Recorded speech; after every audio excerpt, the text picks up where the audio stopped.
How's it going, guys? This is Forensic Forex with Deontay, and I'm back with another video. This is episode 30 to the Asian Session Library. This is another successful model on Wednesday, the 24th, January 2024, with the pair US dollar versus Japanese yen. Once again, UJ coming through for the model. As always, we're utilizing 12 p.m. to 8 p.m.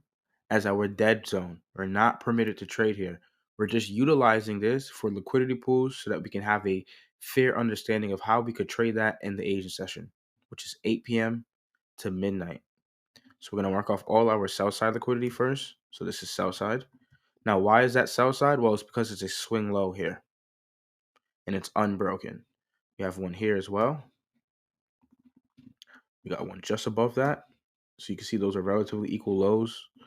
We even have one right here just before 8 p.m. Now here we can see all our swing highs are broken. So what would I take instead? I would take the highest high formed via 15-minute time frame that we have here. It would be that candle here. So that would be our 15-minute high. That's going to be our buy side liquidity. Now we're going to mark out the opening price so we can understand the ideology here and understand whether we should be a buyer or a seller. Gives us a better understanding. So at this point, we don't look to trade. We allow retail traders to rush in first because that's normally who starts the session. Market makers end the session. So we let the retail traders flush in and we can see it goes up. So retail traders presumably are looking to go long. That's the whole idea because the model is trying to catch a false break. We want to be opposite of the break. Since it breaks the high, we're going to look to go short and find an entry above the opening price here. So let's see what we got. So let's go down into 1 minute. Zoom up. Now, do we have any fair value gap that breaks a swing low? We do not. So let's just double check. So we have one here that looks familiar, but let's double check. Does it really meet the parameters? No, it does not. Look at that closely. Look at that swing low. 1, 2, 3. That's the swing point here. But is that swing point inside that blue zone of that fair value gap? No, so we can't take that entry. We have another fair value gap here. We have another one here. And none of these meet my criteria to the entry technique. That doesn't mean you can't use this as your ideology and belief to take a feasible trade setup short or vice versa long. Me, Deontay, I'm talking about me specifically. I don't prefer that in my trading model. This is my personal trading model that I'm showing here publicly to the community. So I don't see any sell setup here. Let's keep playing it forward to see if we have anything. We do not. Even this one here. Does this one count? Let's take a look. Does this one count? No, it does not. Why? Because that swing low is not inside the fair value gap. It lines up exactly with the end of the fair value gap, which I don't prefer. I want the swing low to be inside that fair value gap. So you can see how I'm really picky with the entry. Even though those may be good, feasible entry techniques, I'm just going to opt out of it because that's not what I'm looking for. I can't take every single entry technique or idea. I want something to be very niche and specific. So now we're leaving a premium range and now we're crossing over fair value going into discount. So we got no sell opportunity at this point. Unless price is going to come back up and give us another opportunity to go short again, then we can look to go short. Let's keep playing it out to see what happens. So as we play it forward, we can see price comes and takes out that 15-minute swing low. Now the fact that we weren't able to get that selling opportunity after taking out that 15-minute high, and we took out this 15-minute swing low, we could potentially still be looking for a long opportunity because we took no trade idea. Per session, I like to take one trade in one direction. So since I haven't been able to capitalize on this short here, could I potentially be looking for a long? Absolutely. So let's see if we get any trade idea or setup. Move it down. And there we go. We got a fair value gap here that runs right through a swing high. And this one is very obvious. You can see how it runs straight up through that swing point, and that swing high is inside that highlighted zone, that fair value gap. It's not on the exact end of the fair value gap or the start of the fair value gap. It's exactly inside of the range points between the high and low of that fair value gap.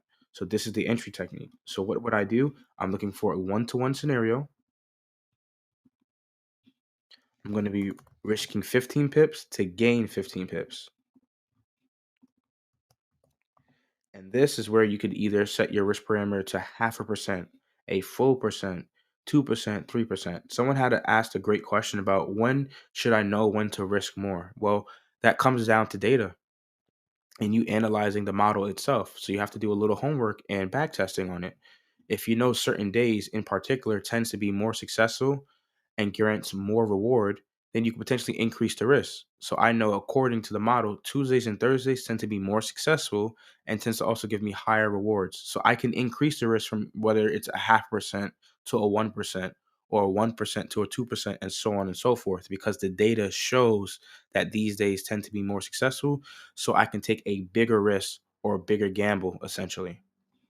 And it's not gambling because we're strategic, of course, but you guys understand exactly what I'm trying to say here. So we're looking to go long inside that range there. Let's change the color because it looks just like the stop loss. And we press play. And you can see how prices is ranging inside. It completely fills in, rebalances that fair value gap multiple times. And we're not at any fear with the drawdown because we're risking properly. That's the whole point. Even when we go into drawdown, we're not afraid because we have great risk management. We're not over leveraging, we're not over risking per trade.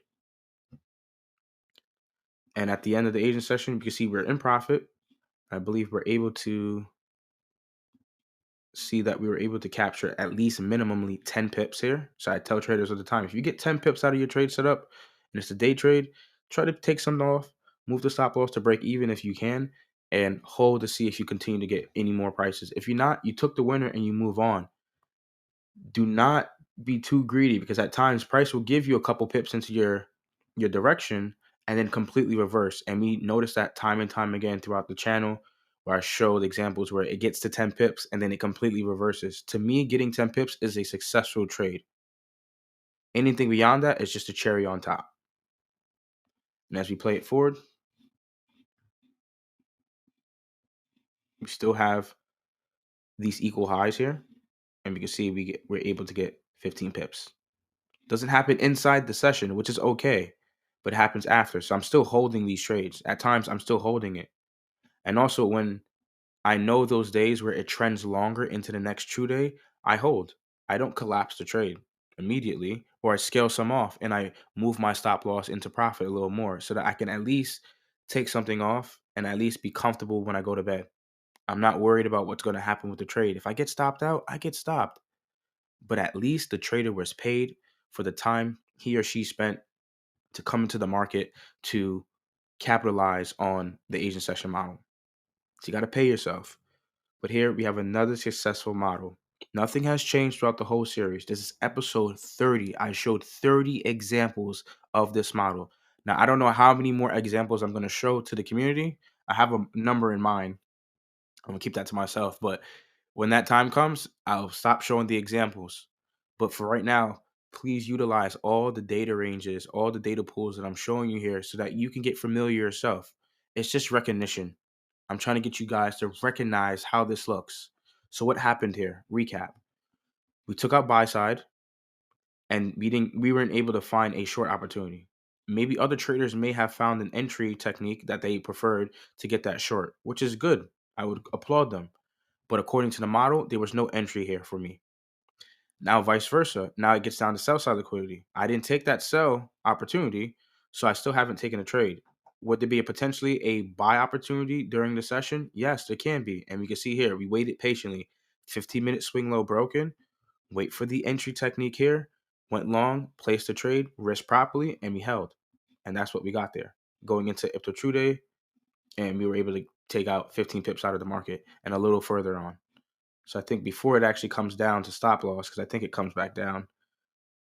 Because the way I track it is I track it all the way up to 40 pips and then any unrealized gains. See if it stops me.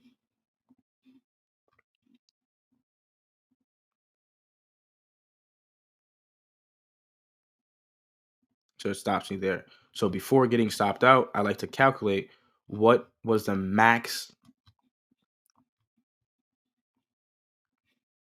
amount of profit potentially. And I think it was about 20. There we go. So then I would calculate that. I'll put that in the Excel sheet that I have, and I'll leave the Excel sheet link in the description so you guys can view the results for January because we're coming to an end. And that's what I do. And time again, I'm slowly creating a data pool and data ranges per month. And as time goes on, we'll be able to see what months are more feasible for the model. January so far has proven that it's a really great model to use during this time of year. Hopefully this was insightful. Peace.